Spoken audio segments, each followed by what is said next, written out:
제 옆에 앉아주시니 얼마나 감사합니까? 그죠? 여러분 올 한 해 여러분에게 점수를 매긴다고 하면 몇 점 정도 매길 수 있을까요? 80점? 90점? 혹은 60점? 어떤 분은 만점 주는 분이 있을 거예요. 정말 잘 살았거나 아니면 자아도취에 빠졌을 때 만점을 줄 수 있겠죠. 근데 바울 사도는 이제 세상을 떠날 때가 가까웠을 때 그는 고백하기를 나를 위하여 면류관이 예비되어 있다 그랬습니다. 면류관은 상급입니다. 우승자에게 주어지는 상급이 면류관인데 내게 면류관이 예비되어 있다. 제가 양정중학교를 졸업했습니다. 학교 교정에 가면 월계수가 심겨 있었는데요. 베를린 올림픽 때 송기정 선수가 그 당시에 양정 다닐 학생이었는데 마라톤에 나가서 우승을 하고 히틀러가 얼개관을 씌워주고 월계수 요만한 걸 줬는데 그걸 학교에 심어가지고 어마어마하게 컸습니다. 그걸 보면서 여러분들이 아마 사진 보고 아실 겁니다. 송기정 선수가 고개를 숙이고 얼개관을 쓰고 얼개수 이렇게 들고 있는 거, 일장기가 그려져 있는 거를 동아일보에서 지워가지고 이제 태극기로 했죠. 참 그 모습을 볼 때, 야, 최선을 다한 자에게 저런 상급이 있구나. 근데 오늘 본문에 보면 바울은 자기를 위하여 면류관이 예비되어 있다라고 얘기합니다. 상을 얘기하죠. 골프 대회를 보면 미국의 PGA나 LPGA 보면 대회들이 여러 개가 있는데 일반 골프 대회가 있고 메이저 골프 대회가 있습니다. 그건 상급이 어마어마하거든요. 어떤 대회냐에 따라서 상급이 달라집니다. 사람이 줄 수 있는 상급과 하나님이 주시는 상급은 다릅니다. 제가 여러분에게 줄 수 있는 상급은 제 능력 한도 안에서 줄 수 있는 거예요. 지난번에 제가 그 성탄 축하 예배를 드릴 때 설교를 하면서 제가 문제를 하나 내고 봉투를 하나 드렸는데 김미옥 권사님 받으셨는데 누가 물어봤대요. 저기 얼마 들었을까? 근데 사실은 거기 10,000원 들었습니다. 제가 줄 수 있는 한계는 그것밖에 안 돼요. 그런데 만왕의 왕이신 하나님이 줄 수 있는 상급은 어마어마합니다. 바울 사도는 자기를 위하여 그 놀라운 상급이 준비되어 있는 것을 확신했습니다. 내가 천국에 가면 주님 만나면 나에게 이런 상급을 주실 것이다. 그러면서 이야기하기를 그 하나님께서 나에게만 아니라 모든 성도들에게 이러한 상급을 주실 것이다. 오늘 사랑하는 성도 여러분, 올 한 해를 마감하면서 하나님이 여러분들을 예비하신 상급이 있음을 믿으시기를 바랍니다. 하나님 주시는 상급은 달라요. 성경에 보니까 5달란트, 2달란트 받은 자가 열심히 장사해서 남겼을 때에 5달란트를 남기고 2달란트를 남겼을 때 칭찬을 합니다. 야, 착하고 충성된 종이라. 그러면서 하시는 말씀이 네가 작은 일에 충성했으니 큰 일을 너에게 맡길 것이다. 1달란트가 얼마인 줄 아십니까? 1달란트가 6,000데나리온이에요. 1데나리온은 하루 품삯입니다. 하루에 10만 원을 받는다고 하면 1달란트는 얼마입니까? 10만 곱하기 6,000을 해야 되죠. 그러면 얼마예요? 6억입니다. 어떤 사람은 12억, 어떤 사람은 30억. 그것을 받아서 그것으로 일했는데 하나님 그것을 작은 것이라고 말씀하시고 큰 것을 맡기겠다. 오늘 저와 여러분들이 하나님이 주실 상급을 기대하시면 좋겠어요. 이 세상이 그 어떤 것과 비교할 수 없는 어마어마한 상급을 주실 것입니다. 우리의 하나님은 구원의 하나님이셔요. 우리를 죄 가운데 고통 가운데서 구원하신 하나님일 뿐만 아니라 상급을 주시는 하나님이십니다. 우리를 구원하시고 우리의 삶을 축복하시고 우리의 삶에 대하여 어떤 보상하시는 그 하나님이 나중에 만나실 하나님이고 우리가 올 한 해 살았던 것에 대해서 하나님 반드시 보상해 주십니다. 바울뿐만 아니라 여러분들에게도 귀한 상급이 준비되어 있는 것을 믿으시고 그것을 기대하시는 귀한 성도님들 되시기를 주의 이름으로 간절히 축원합니다. 오늘 본문 속에서 바울 사도는 자기뿐만 아니라 다른 분들에게도 이 면류관이 예비되어 있다라고 하는데 어떤 사람들에게 면류관이 예비되어 있습니까? 8절 말씀을 같이 봅니다. 8절 같이 읽습니다. 이제 후로는 나를 위하여 의의 면류관이 예비되었으므로 주 곧 의로우신 재판장이 그날에 내게 주실 것이며 내게만 아니라 주의 나타나심을 사모하는 모든 자에게도니라. 아멘. 자, 여기 보면 바울에게뿐만 아니라 다른 분들에게도 면류관 상급이 예비되어 있는데 어떤 사람들에게 예비되어 있느냐? 주의 나타나심을 사모하는 모든 자에게라 그랬습니다. 주의 나타나심을 사모하는 자들에게 하나님께서 상급 면류관을 주신다라는 거예요. 주의 나타나심은 무엇을 말합니까? 주님의 재림을 이야기합니다. 주님의 재림을 기다리는 성도들에게 하나님이 상급을 주신다라는 거예요. 여러분 주님의 재림을 기다리십니까? 주님 만난 날을 기다리고 계십니까? 조금 더디 오시면 좋겠죠. 이 땅에서 좀 많은 걸 누리고 살아갔으면 좋겠다 하는 마음이 있어가지고 주님 빨리 오지 마시고 좀 천천히 오세요. 그런 마음이 혹 우리에게 있을지 모르겠어요. 근데 성경은 주님의 재림을 기다리는 자들에게 상급이 있다라는 거예요. 사도행전 1장에 보면 예수님이 하늘로 올라가실 때 천사들이 얘기합니다. 올라가신 그대로 다시 오시리라. 요한계시록 1장에는 모든 사람이 볼 수 있게 주님이 오신다 그랬어요. 이 땅에 2000년 전에 오신 그 예수님은 우리를 구원하기 위해서 오셨는데 다시 오실 주님은 우리에게 상 주시기 위해서 오십니다. 반드시 주님은 오십니다. 우리가 살아있을 동안에 오실지 우리가 죽고 난 이후에 오실지 모르지만 분명한 것은 주님은 오신다라는 거예요. 성경의 마지막은 무엇으로 끝나느냐? 주님의 재림의 기대함으로 끝납니다. 요한계시록 22장 20절 말씀 한번 봅니다. 성경 맨 마지막 권, 맨 마지막 장, 맨 마지막 절 한번 봅니다. 요한계시록 22장 20절, 요한계시록 22장 20절 말씀입니다. 성경의 맨 마지막이 어떻게 끝나고 있는지를 한번 봅니다. 신약성경 423쪽입니다. 이것들을 증언하시니가 이르시되, 예수 그리스도를 얘기해요. 이것들을 증언하시니가 이르시되 내가 진실로 속히 오리라 하시거늘 아멘. 주 예수여 오시옵소서. 주님이 말씀하시길 내가 속히 올 것이다, 진실로 온다라고 말씀하죠. 그러자 사도 요한이 뭐라고 말합니까? 아멘. 주 예수여 오시옵소서. 아멘. 주 예수여 오시옵소서. 우리는 초림의 예수, 2000년 전에 어린 아기로 오신 예수님만 바라보는 것이 아니라 다시 오실 그 예수님을 바라봅니다. 아멘. 주 예수여 오시옵소서. 요거를 마라나타라고 얘기해요. 마라나타. 마라나타. 재림의 신앙, 재림의 신앙을 가지고 살아가기를 원합니다. 초대교회 성도들은 재림의 신앙을 가지고 살았습니다. 특별히 데살로니가 교회는 바울 사도가 복음을 딱 3주 전했어요. 왜냐하면 너무나 핍박이 심해서 거기에 머물러 있을 수가 없어서 3주만 전하고 다른 곳으로 떠나가게 됩니다. 근데 그 3주 동안에 복음을 듣고 예수 믿는 사람들이 생겼는데 그들이 신앙생활을 할 때 얼마나 핍박이 있겠습니까? 바울을 핍박했다는 것은 바로 그 데살로니가 교회 성도들을 핍박했다는 걸 얘기하거든요. 근데 그들이 그 핍박 가운데 신앙을 지킬 수 있었던 것은 재림을 기다렸기 때문이에요. 그래서 데살로니가 전서 4장에 보면 재림에 대한 이야기가 기록되어 있습니다. 오늘 우리 성도들이 예수님의 재림을 갈망하시고 기대하시고 그것을 통해서 하나님의 상급을 누리실 수 있기를 소원합니다. 사랑의 원자탄이라고 하는 별명을 가진 분이 있습니다. 손양원 목사님입니다.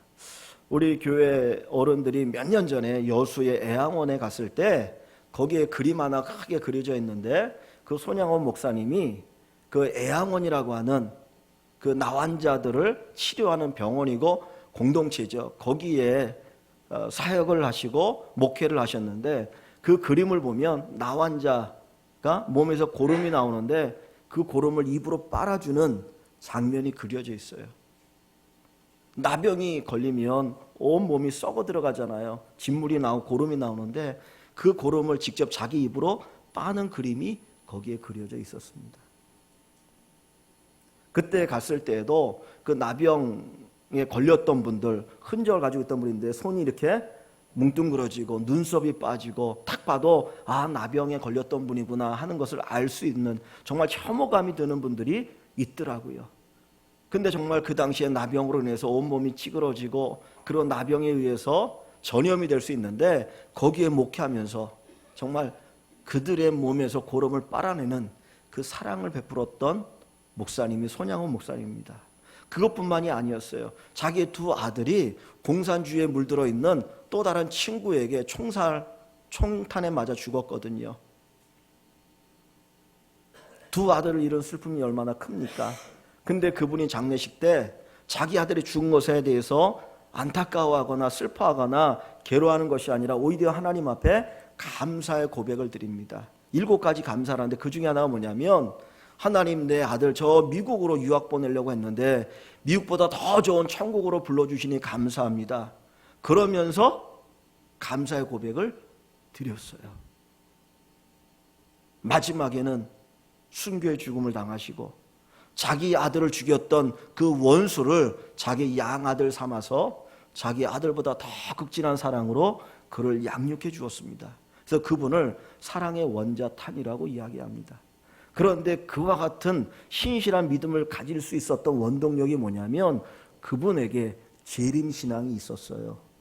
예수님이 다시 오시기를 기대하는 그 간절한 재림신앙이 있었기 때문에 그의 삶이 다른 분과 달랐다는 겁니다.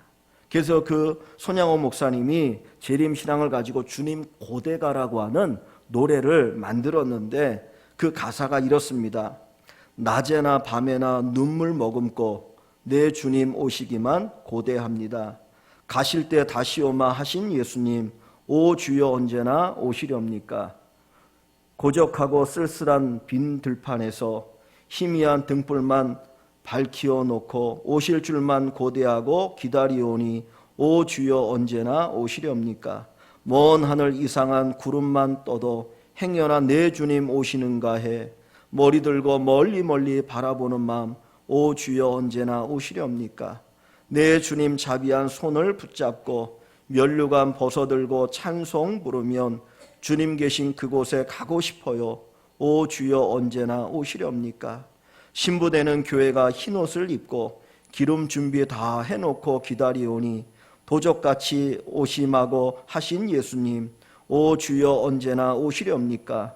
천년을 하루같이 기다린 주님 내 영혼 당하는 것 볼 수 없어서 이 시간도 기다리고 계신 예수님 오 주여 이 시간에 오시옵소서. 손양원 목사님은 언제나 주님을 기다렸습니다. 주님 오실 그날을 소망했습니다. 하늘에 구름만 끼어도 구름 타고 오실 그 주님 혹시 오시는 건 아닐까 기대하고 기다렸습니다. 그래서 그는 사랑을 베풀 수가 있었고 나환 자들의 그 몸에서 고름을 빨 수가 있었고 자기 아들을 죽인 그 원수를 자기 양아들로 삼을 수가 있었습니다. 오늘 우리의 삶이 하나님 앞에 상급받는 삶이 되기 위해서는 재림의 주님을 기다리는 믿음을 가지고 살아갈 수 있기를 원합니다. 영원한 천국의 소망을 갖는 사람이 다르게 살아갑니다. 이 땅이 전부인 것처럼 사는 것이 아니라 영원한 천국에서 영생을 누리며 살아갈 것을 기대하는 사람, 주님의 재림을 기다리는 사람 달라집니다. 예전에는 웰빙이라고 하는 말을 많이 썼습니다. 잘 사는 것. 근데 요즘은 웰다잉이라는 말을 많이 쓰잖아요. 잘 죽는 것. 어떻게 하면 잘 죽을 수 있을까? 간단합니다. 잘 죽기 위해서는 잘 살아야 됩니다. 잘 죽는 걸 생각하는 사람은 잘 살 수가 있어요. 내가 하나님 앞에 설 때에 어떤 모습으로 설 것이냐, 주님을 다시 만날 때 내가 어떤 모습으로 설 것이냐를 생각하는 사람은 이 땅의 삶이 달라집니다. 다른 사람은 저렇게 살아도 나는 바르게 살아야지, 나는 진실하게 살아야지, 나는 하나님 앞에 거룩하게 살아야지 하는 마음이 있다라는 거예요. 주님의 재림의 신앙이 우리에게 필요합니다. 오늘 우리 성도 모두가 주님의 재림 신앙, 주님 다시 없어서 주님을 고대하는 그 믿음을 가지고 살아가는 여러분이 되어서 하나님 주신 놀라운 상급을 받아 누릴 수 있기를 주의 이름으로 간절히 축원합니다. 그런데 다시 오실 주님은 어떠한 분으로 오십니까? 다시 8절 말씀을 보시면 이제 후로는 나를 위하여 의의 면류관이 예비되었으므로 주 곧 의로 오신 재판장이 그날에 내게 주실 것이며 내게만 아니라 주의 나타나심을 사모하는 모든 자에게니라 그랬습니다. 주의 나타나심을 사모한다 그랬는데 그 주님은 어떤 분이라고 말씀합니까? 의로우신 재판장이라고 말씀하셔요. 재판장이다. 재판장은 뭐 하는 사람입니까? 심판하는 분이죠. 판단하는 분이죠. 2000년 전에 예수님이 이 땅에 오실 때는 구원자로 오셨어요. 우리가 죄가 많아도 우리가 더럽고 취해도 우리의 죄와 모든 걸 다 씻어서 깨끗게 하시기 위해서 이 땅에 오신 분이에요. 그러나 다시 오실 주님은 구원자로 오시는 것이 아니라 심판주로 오십니다. 우리의 삶을 심판하기 위해서 오신다라는 거예요. 심판에 크게 두 가지가 있습니다. 예수를 믿느냐 믿지 않느냐 심판이 있어요. 모두가 다 죄인이에요. 우리는 이 땅에 죽을 때까지 죄 짓고 살아갑니다. 예수 믿는 사람도 죄 짓고 살아가죠. 죄가 없어서 천국 가는 게 아니고 예수 믿기 때문에 천국 가는 거예요. 그래서 예수 믿느냐 믿지 않느냐를 먼저 심판하십니다.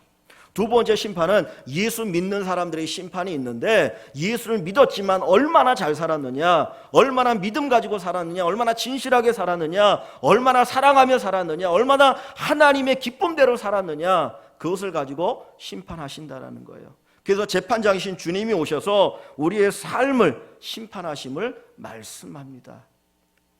성도 여러분, 하나님 앞에 설 때에 여러분들은 어떤 모습으로 서실 수가 있습니까?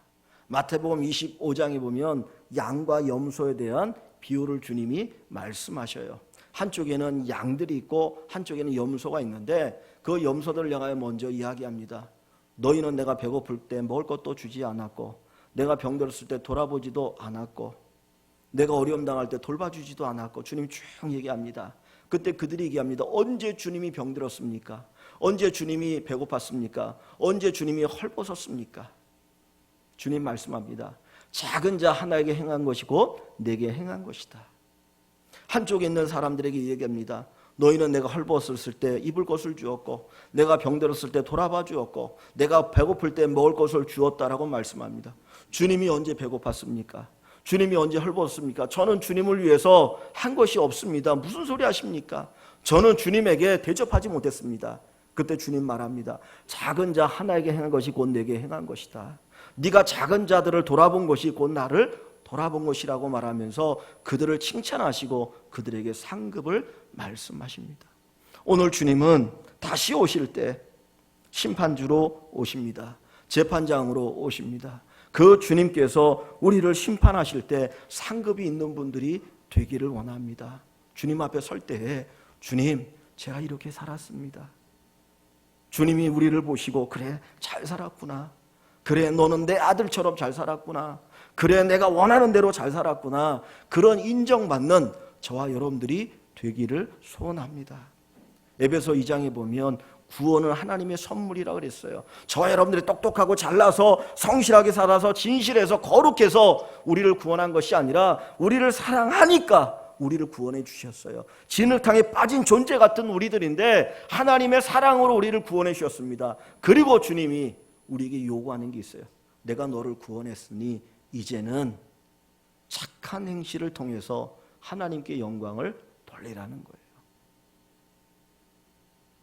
너를 통해 나의 영광이 드러나고 너를 통해서 선함이 나타나서 이 세상에 빛과 소금의 역할을 감당해달라. 그것이 주님이 우리를 구원하신 목적이고 그렇게 살아가는 분들에게 재판장 되신 예수님께서 상급을 주실 줄 믿습니다. 고린도전서 3장에 보면 구원에 대한 얘기를 합니다. 근데 그 구원을 얘기할 때 정말 부끄러운 구원을 불 가운데 얻는 구원과 같다 그랬습니다. 그 소방교육을 받으러 가면 보여주는 영상이 하나 있는데 저도 기억이 없어요. 근데 그 대형각 호텔에서 옛날에 화재가 나가지고 막 그 호텔에 투숙했던 사람들이 그 살려고 막 뛰어내리는 그런 거를 보여주거든요. 근데 보면 옷을 입을 수가 없는 거예요. 왜냐하면 살기 위해서 옷 벗고 그냥 이 속옷 차림으로 뛰어내리거나 뭐 어떻게든지 살아나려고 하는 사람들이 있습니다. 그래서 겨우 목숨을 구한 분들이 있거든요. 마치 불 가운데 없는 구원이라는 게 그거예요. 부끄러운 구원. 구원은 받았어요. 예수 믿으니까 구원을 받았는데 상급이 없는 거예요. 하나님이 어떤 모습으로 상급 주실지 모르지만 우리의 구원이 부끄러운 구원이 아니라 정말 넉넉한 구원이 되길 원합니다. 상급 있는 구원이 되길 원합니다. 잘했다 칭찬받는 구원이 되길 원합니다.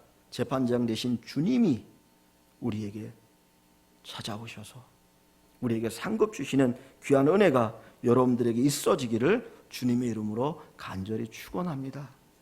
바울 사도가 왜 나를 위하여 면류관이 예비되어 있다라고 담대하게 말할 수 있었습니까? 여기 7절에 보면 그 이유가 기록되어 있죠.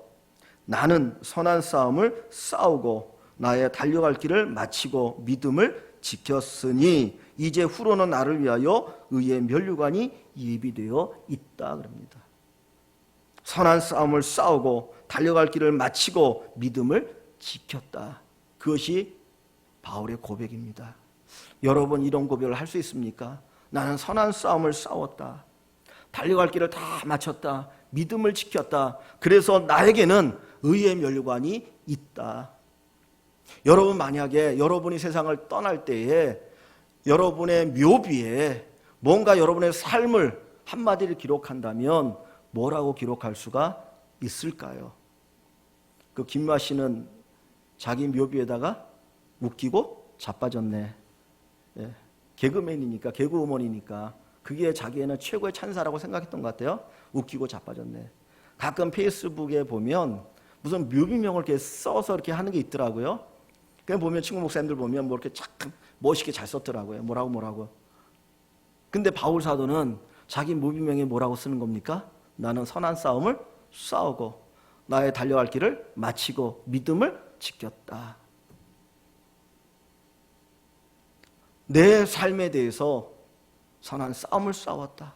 달길을 마쳤다. 믿음을 지켰다라고 고백할 수 있는 분들에게 하나님의 면류관이 예비되어 있다라는 거예요.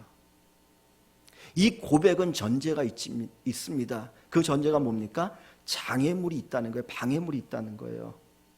믿음을 가지고 살아갈 때 항상 그 믿음을 방해하는 것들이 있어요. 내가 신실하게 살아가고자 할 때 그 삶을 방해하는 것들이 있다라는 겁니다. 그럼에도 불구하고 포기하지 않고 나아갔던 것이 선한 싸움을 싸운 것이고 믿음의 길을 달려간 것이고 믿음을 지킨 것입니다. 2015년도 시작한 지가 엊그제 같은데 오늘이 마지막 주일이죠. 송구 영신 예배를 드릴 때 여러분들 나름대로 다 결심하고 결단했을 겁니다. 내가 한번 성수주의를 해보겠다. 올 한 해 한 번도 빠지지 않고 매주 꼬박꼬박 성수주의를 하겠다. 아니면 하나님 앞에 11조나 하나님 앞에 온전히 드리는 또 봉사하고 헌신하는 이런 일을 해보겠다라고 나름대로 결심하고 결단했을 겁니다. 그런데 안 되는 이유가 뭡니까? 꼭 뭔가 터져요. 꼭 주일날 무슨 직장에서 부르거나 무슨 일이 터져가지고 성수주의를 못하게 하는 일들이 있거든요. 고민하다가 포기합니다. 고민하다가 내려놓는 거죠. 바울 사도에게 이 믿음의 길을 달려가고 사역의 길을 달려갈 때 왜 어려움이 없겠습니까? 바울 사도는 사실은 우리가 겪는 어려움과 비교할 수 없는 어마어마한 어려움이 그에게 있었어요. 그가 처음 사도로 부름받을 때부터 핍박이 왔는데 그가 다메섹으로 가는 길에서 예수님을 만나는 사건이 있잖아요. 그리고 회심해서 복음을 위해 살겠다라고 합니다. 그래서 다메섹 도성에서 그 눈이 뜨고 복음을 전하기 시작했는데 그때부터 핍박이 오는 거예요. 사람들 죽이려고 하니까 몰래 밤에 광주리를 타고 성벽을 내려서 도망갑니다. 루스드라고 하는 곳에서는 안지메일 고치는 사건도 일으켰는데 사람들이 바울을 박해해서 돌로 쳐 죽이려고 그랬어요. 그래서 죽은 줄 알았어요. 근데 보니까 살아서 또 거기서 빠져나옵니다. 이 고린도후서 11장에 보면 바울이 여러 번 죽음의 위협을 겪었던 것을 고백합니다. 우리 같으면 포기했을지 몰라요. 바울에게는 가시가 있다 그랬습니다. 그래서 그것이 너무나 고통스러우니까 하나님 앞에 3번을 기도했는데 그 몸이 약하다라는 거예요. 몸이 괴롭다라는 거예요. 그럼에도 불구하고 바울은 하나님 앞에 선한 싸움을 싸웠고 달려갈 길을 마쳤고 믿음을 지켰다라는 겁니다. 저나 여러분이나 중간에 포기하지 않기를 원합니다. 하나님 앞에 결심하고 결단했다면 이 믿음의 길을 달려갈 수 있으면 좋겠습니다. 작심삼일이란 말을 종종 쓰잖아요. 사실 우리의 결심은 약합니다. 쓰러져 넘어집니다. 그러나 하나님을 의지하십시오. 하나님 붙드시기 바랍니다. 바울도 얘기해요. 내가 약할 때 하나님의 강함이 나타났다는 거예요. 즉 바울은 자기의 힘으로 산 것이 아니라 하나님의 은혜, 하나님의 능력으로 살았다라고 고백합니다. 그러기에 그 길을 갈 수가 있었습니다. 그 TV에서 예능 프로그램 가운데 진짜 사나이라고 하는 프로그램이 있죠. 아마 아시는 분들이 많을 텐데 일반 연예인들이나 뭐 유명한 분들이 일주일 동안 군대 가서 이제 훈련을 받는 그런 과정들을 보여줍니다. 근데 사실 그게 힘들어요. 왜냐하면 군인들은 매일같이 훈련을 받는 사람들이기 때문에 몸이 단련돼 있어서 뭐 받을 수 있어요. 근데 일반인들은 평상시에 그냥 그렇게 살다가 일주일 동안 훈련 받으려고 하면 온몸에 알백입니다. 정말 힘들거든요. 근데 더 놀라운 거는 그 여자 연예인들이나 뭐 이런 분들이 특집해가지고 가서 일주일 동안 훈련 받는 게 있더라고요. 근데 제가 그거 볼 때 깜짝깜짝 놀란 게 뭐냐면 정말 포기할 수밖에 없는데도 이 악물고 끝까지 하더라고요. 유격 정말 힘듭니다. 무섭습니다. 그런데 그 여자들이 유격받는, 그것도 군인도 아닌데 포기하지 않더라고요. 우리 믿음 생활에 때로 힘들고 어려운 난관이 있을지라도 결코 포기하지 않고 그 길을 걸어가는 저와 여러분들이 됐으면 좋겠습니다. 그 마라톤은 기록 경기잖아요. 그래서 아무리 내가 1등으로 달리다가도 포기하면 기록이 없어요. 그건 꼴찌예요.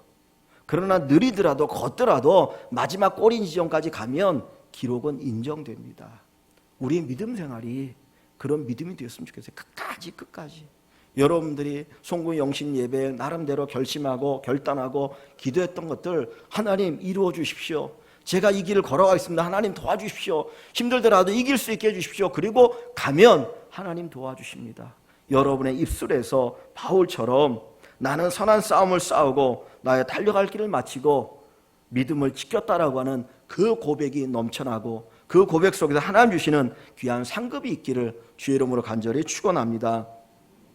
또 바울은 이런 고백을 합니다. 6절에 가보면 전제와 같이 내가 벌써 부어지고 그랬습니다. 전제와 같이 내가 부어졌다. 이 전제라고 하는 말은 이 제사 용어입니다. 하나님 앞에 구약시대에 제물을 드릴 때에 양이나 소나 짐승을 잡아서 제물을 드리거든요. 그러면 고기를 하나님 앞에 각을 떠서 드리는데 그리고 나서 뭘 하냐면 피를 거기에 쏟아부어요. 피를 붓거나 아니면 포도주를 쏟아붓고 그 다음에 태워서 하나님 앞에 드립니다. 이 전제라 뭐냐면 그 피나 포도주를 쏟아붓는 것을 전제라고 이야기해요. 그럼 바울이 나를 전제로 하나님 앞에 부은 바 되었다라고 하는 건 뭐냐면 자기 자신을 온전히 하나님 앞에 다 드린 걸 이야기해요. 바울은 자기의 삶을 하나님 앞에 온전히 헌신했던 사람입니다. 자기 자신을 전적으로 하나님 앞에 쏟아 부었음을 그는 고백합니다. 다시 말하면 나의 일생이 하나님을 위한 삶이었다라는 거예요. 그렇다고 해서 바울의 기쁨이 없습니까? 바울이 원하지 않는 삶을 살아나요? 아니요. 바울만큼 기쁨이 충만한 사람이 없어요.